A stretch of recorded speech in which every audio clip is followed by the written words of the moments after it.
Okay, hello everyone. This is our third episode of Yearbook News. I'm here again with Sarah and our guest star today, Destinee Garcia. Hi, Destinee. Would you be Hi. able to just give a few words about yourself and your experience as a yearbook advisor? Yes, I'm Destinee Garcia. It's my third year teaching, and ever since my first year, I've been the high school yearbook advisor at Baldwin Park High School. Awesome. Thank you so much. So today our topic will be on yearbook sales. So I'll give Destinee a few questions, and Sarah will, of course, give her perspective working with so many different yearbook advisors and so many different schools. So I like to do my questions kind of like from the perspective as an advisor, Destinee. So my first question for you is, I have too many leftover yearbooks. What can I do? In the past, we've held vintage sales where we promote them as vintage yearbooks, and we go to the homecoming football games where there's typically a ton of alumni that come in, and we sell them there. This week, we've sold some from 98. Once we have the vintage sale, people are aware of our inventory and what we have and how we do have most years available overstock. So they come, we bring out all the books, they take a look at them, they tell their family, they tell their friends that we have inventory available. So I would say that's our biggest push to sell overstock. That's so unique. I've never heard of anything like that. That's so fun. How are you able to kind of promote that to your student body? We typically send messages through Parent Square if we want to reach the whole community, all the parents. And then we make flyers, post them around campus. And then we just have a big group of kids selling at the homecoming game. As soon as you walk in, you see our table with vintage signs. And people stop and look through, find their cousins, grandparents. That's so fun. Yeah, I'm sure they love seeing like the legacy of the school and everything like that. That's so cool. All the alumni that we had. Some people even like, oh, we know this person was famous. He went on to play football. We want to buy his book from the 60s. Oh my gosh, that is so cool. That's so unique. I hope this gives a lot of advisors a new perspective of what they can do with their overstocked yearbooks. Sarah, is there any kind of unique perspective that you can bring to the table with any of the other advisors you've worked with? Well, first of all, I'm very impressed by Baldwin Park High School vintage sale, selling the yearbook as a vintage novelty item. That's so clever. Wow. Well, I've seen other schools, they promote their leftover yearbooks. I would not use the word leftover because those are antique item collectibles. So we started helping some school to sell those yearbooks through online sales. Perhaps Baldwin Park High School can consider that, for next year. So when we sell the current year yearbook, we'll also attach the link to give the parents, student, or even staff and faculty to purchase the previous year yearbooks. And we actually have some success helping other schools to sell yearbook from the previous years. That's awesome. Yeah, there's multiple ways to anyone listening that you can promote those maybe more vintage yearbooks. So at this point in the year, I know deadlines are approaching, it's hectic. What would you say are some marketing strategies that you can start implementing right now or that you've been implementing at this point in the year to really push those yearbook sales? To push sales, we have morning announcements. So we make a short message in the morning announcements so the whole school is able to hear over the intercom. And then we also have Parent Square messages every other week regarding sales and senior ads. And then also we have a group of students. We have an interventions period during at our school. It's new this year. It's 30 minutes so students can get caught up on any work they may need to, or you can work with your club during that time. So we have a group of students making class-to-class announcements and also have students participating in the yearbook. They go around and have students take surveys. So when students are involved in the process and they have something to look forward to when they buy the yearbook, like I know they interviewed me or I know I filled out this survey, and also social media.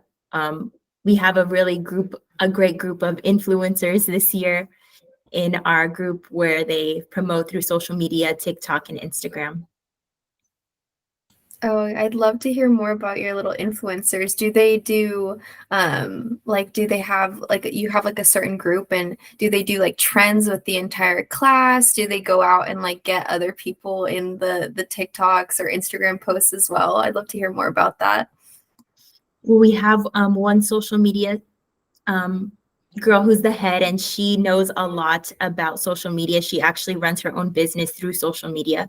So she always is familiar with the trends and has our class participate in the trends and just does funny videos throughout the year with our staff.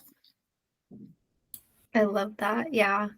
We had a blog earlier this year about social media and the power of using social media to market your yearbook, and how a lot of yearbook advisors and their students are starting to really promote the yearbook through social media, and making it fun as well. So like the students are having a fun time promoting the yearbook, but then a lot of the school is getting involved as well, and seeing their yearbook being promoted in like that online platform. So that's awesome that you have a head influencer in your classroom. Sarah, what would you say are some of the marketing strategies you've seen them be successful at this point in the school year for yearbook sales? I would say keep instead of bi-weekly newsletter. I've seen other schools, they do it every week on Friday and Sunday. That's when we see there's a surge of new order coming through our online stores, because that's when parents are available on the weekend. Usually, around after 5 p.m., then we'll see an increased number of new yearbook orders from different schools. So I would say, just use every opportunity to make it easy for the parents or student to be able to make the purchase online. Yeah, I feel like that goes hand in hand with my next question, which was getting parents' attention now for like final yearbook sales. And I know you mentioned, Destinee, about, I think it was called Parent Square. Is there any other kind of technology or any other tips that you could give advisors on how they could really get those parents' attention? Well, also on our campus, we have especially senior meetings for parent senior meetings. And then we create a slide that we have the administration include in a PowerPoint. So we just create a slide regarding yearbook sales and a little hints about the theme. And then we include that in the parent slideshow. So it's presented when the parents come on campus. Okay, yeah, they're definitely a huge target audience. Sarah, what about you? How do you think that parents can be approached and kind of talk to at this point in the year about yearbook sales? I remember I attended a few parents event at Baldwin Park High School when Ms. Malone was the yearbook advisors. It actually worked because parents showed up, majority of parents showed at the same time, and the school let us make an announcement, after our presentation to go to the cashier to make the purchase. And sure enough, the parents will just follow the instruction after the presentation and attending, all the announcement. Then they will be dismissed, to line up at the cashier to make the yearbook purchase right on the spot. So it's very, very effective because parents are there anyway. And also create an urgency, say, once the yearbook are sold out, we're not going to be able to print 1 or 2 copies, just for the parents who were too late ordering the yearbook. Explain to them that we print all the yearbook at the same time. Once they're sold out, there will be no more left. I remember, when Baldwin Park High School yearbook was sold out, the parents were actually calling the main office for yearbook. But that time, all the yearbook were already gone. They're not able to make the purchase. So create that urgency and create opportunity for your staff to connect with the parents and provide the instruction for them to place the order right on the spot, at the cashier. Yeah, I like that sense of urgency, because it is an urgent matter. You do want your students to have their hands on a yearbook for the year. Dustin, you also mentioned earlier about, getting surveys done and having those students involved in that way. And I know sometimes students that aren't like seniors or freshmen, so specifically sophomore and juniors, sometimes are more hesitant to buy the yearbook.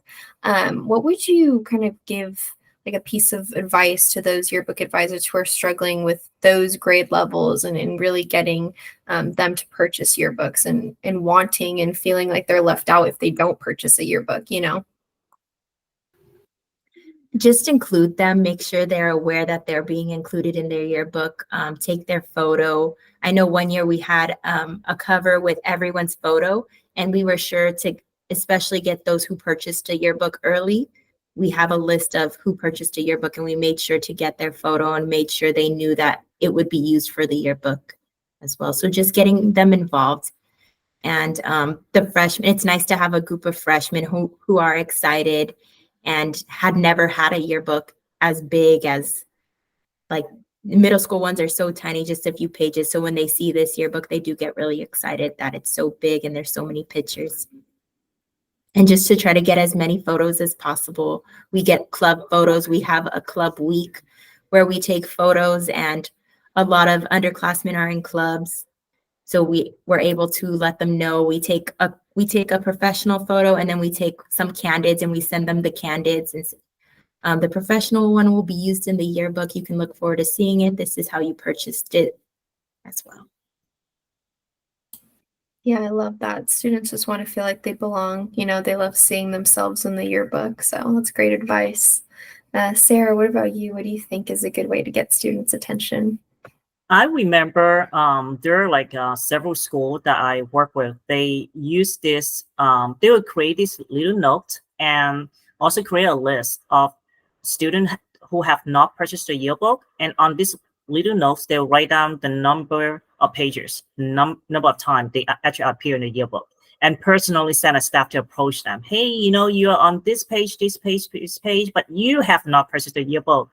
Can I help you to get a order in before they're sold out? So, which I thought, first you make the student feel very special, that they do get noticed. They haven't purchased a yearbook. I would say start with the seniors, contact the parents. Your child is on this number of pages. They haven't purchased a yearbook, and create that urgency. Once the yearbook are sold out, there will be no more. Can we reserve a copy for your child? So again, going back to the parents, but this time, create a note card and just have a yearbook staff, to make that personal contact with the parents or even with the student. I love that. I feel like sometimes students feel like they're just not going to be seen in the yearbook. And so knowing, oh, I'm on these pages, I actually am going to be seen, that gives them that reassurance. So my next question is specifically about new yearbook advisors.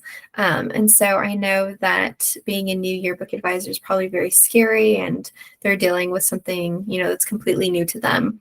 What advice would you give to them as they're dealing with deadlines and they're trying to promote the yearbook, to just kind of give them the space to promote the yearbook and kind of some guidelines of what you did when you were a new yearbook advisor? Well, when I was a new yearbook advisor, we had one returner and the rest was new staff. So we really had like a clean slate, and we had to implement all these ideas. So we just made sure each kid had a role, knew their role, and really just make the kids understand what their role is and guide them in that direction as well. Yeah. And that's crazy. You had a clean slate completely. Wow. Yeah, so it was nice because there wasn't too much input, or like there wasn't too much pushback. Like we used to do things this way with one person. It was nice. She just told us, gave us ideas on what to do, what not to do. She was very helpful, and she was our editor-in-chief that year as well. So she also gave us a lot of direction on how things work. Oh, that's awesome. It's so crucial to have like those strong student leaders as well. And to also kind of remind yourself that sometimes you have to take your hands away from the book and let the students lead, right? Sarah, what would you say to those new advisors who are feeling the pressure right now at this point in the year? I would say really through delegation. Student leaders really work. Assign at least two student leaders to help monitor the progress, the status, of the pages, the book letter, and then let them, run the show, for advisors. When the advisor focus on advising, make sure everything is in progress and focus on grading, because some yearbook classes, a student receive grade based on deadline and whether they meet all the criteria that required to complete the pages in the correct order and according to the instructions. I would say delegation and really have that accountability system in place, meet regularly, to check the progress on a weekly basis rather than, days before the final deadline. So I think have a good system, accountability in place is very crucial. Yeah, 100%. I agree. And what piece of advice would you give to advisors just in general? They can be veteran or they can be new advisors if they're feeling a lot of pressure right now. Well, I'm glad United gives space where we can see which pages we need to redo. That's very helpful. And just know there will be mistakes, but just to focus on we also give like a little warning, like this was made by students. So there's room for mistakes, but just know that the kids really want to put out a good product as well, because it goes back on them as well. So right now, even in our book's due in a few days, but they're like, we don't like the way any of the backgrounds look. So right now they're fixing it. They also they're motivated to put out a good product. So it's nice that everyone is on the same page. No one wants to put out a bad product, and they know that it's their responsibility as well. Yeah, that's very good. In our first podcast episode, Lucy, our other guest star, she said that your homework is being put out to the entire school. And I'm sure the students really feel that and they take ownership of their work. So, it's awesome to be able to see that and to see the final product and all of the work they've put in. What about you, Sarah? What would you say to all advisors feeling that pressure right now? Well, do the best that you can. I mean, there are situations that the student leaders or the student may be resistant to finalize the page because they try to get a perfect page or a perfect yearbook. There's no such a thing of a perfect yearbook. Do the best that the student can and just let them, finish the book. Just as long as there are no major errors found, there will always some imperfection, but we're gonna have to, live with them, and also knowing that this is the student product and they have done the best that they can. I would say take a deep breath. Make sure that take a lot of breaks, because when you're fresh, you'll be able to be more productive and to be able to work more efficiently, and also ability to catch some critical errors, because there are times that when you're tired, when you're stressed out, even after reviewing the book multiple times, you still find errors. But guess what? When you're well rested and relaxed, maybe have a snack or take a walk, or have the student to do group exercise. When you come back to the table, come back to the computer after, even a 5-10 minutes break, your mind will be refreshed and you'll be able to spot some critical mistake before the submissions. I would say, just have a good balance of work, play, and rest, even before the final submission deadline. That's a good reminder. I feel like sometimes people get in their head that it's all like you got to get to the deadline and it's just work. So setting that time to breathe and to decompress is really important. Okay, well, does anyone have anything that they'd like to add to conclude the podcast today about yearbook sales?